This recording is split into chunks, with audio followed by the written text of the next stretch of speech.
যুগ জামানা পাল্টে দিতে চাই না অনেকজন, এক মানুষই আনতে পারে জাতির জাগরণ। এক মানুষই বিপদকালে বাঁচায় কাফেলায়, ক্ষুদ্র ডিঙ্গি বাঁচায় জাহাজ অসীম দরিয়ায়।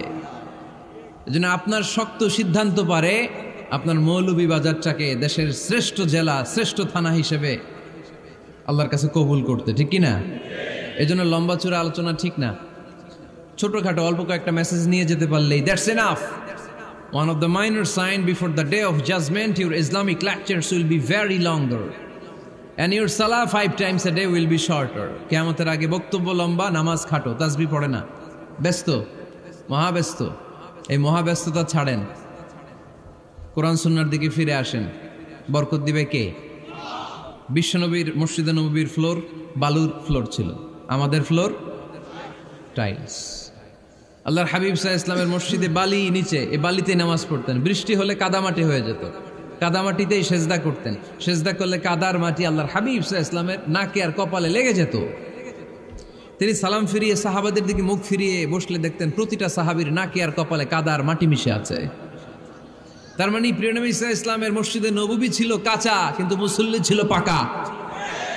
আমাদের মসজিদগুলা হয়েছে পাকা, কিন্তু মুসল্লি কাঁচা, ঠিক কিনা?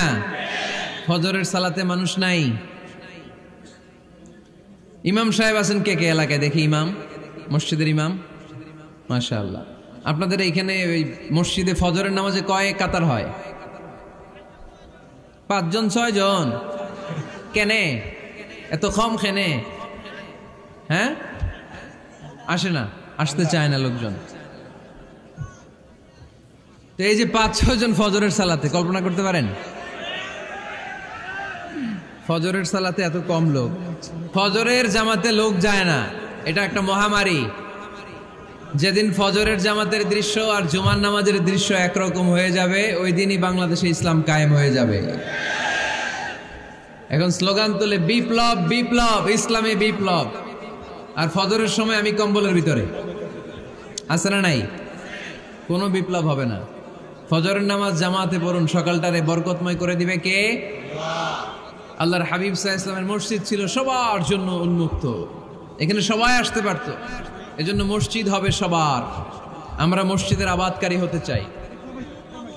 এজন্য রাব্বুল আলামিন বলেন, ইন্নামা ইয়া'মুরু মাসাজিদাল্লাহি মান আমানা বিল্লাহি ওয়াল ইয়াউমিল আখির وأقام الصلاة وآتى الزكاة ولم يخش إلا الله فعسى أولئك أن يكونوا من المهتدين। সুবহান আল্লাহ পড়েন।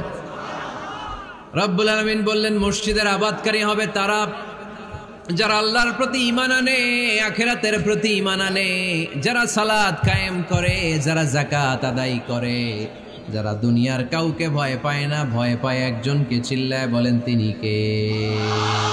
যাদের হৃদয়